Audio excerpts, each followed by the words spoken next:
Alright, so in this problem, I have x to the power of 6 minus x to the power of 3 is equal to 2. So to solve this, I'm going to first start by subtracting 2 on both sides. So then these two cancel out, and I get x to the power of 6 minus x to the power of 3 minus 2 is equal to 0. Now, I'm going to replace x to the power of 6 with x to the power of 3 times 2. So now I get x to the power of 3 times 2 minus x to the power of 3 minus 2 is equal to 0. And if I have something in the form a to the power of m times n, this is equal to a to the power of m to the power of n. So x to the power of 3 times 2, that's going to equal x to the power of 3 to the power of 2. Now I have this minus x to the power of 3 minus 2 is equal to 0.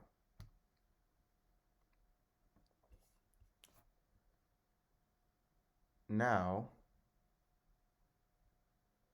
I'm going to let x to the power of 3 equal to the variable y. So now I have y squared minus y minus 2 is equal to 0. And this is an algebraic equation. So to solve this, or sorry, to factor this actually, I'm going to rewrite negative y as negative 2y plus y. And now we can factor by grouping. So from y squared minus 2y, the greatest common factor is y. So I have y times y minus 2 plus, now from y minus 2, the greatest common factor is 1. So I have 1 times y minus 2. This is equal to 0. And now if I factor out y minus 2, I get y minus 2 times y plus 1 is equal to 0.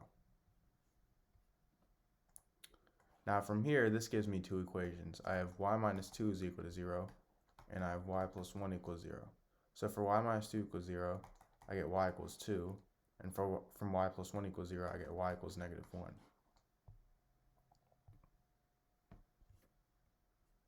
Now remember how we let x to the power of 3 equal to y. So this gives me two equations. I have x to the power of 3 is equal to 2. And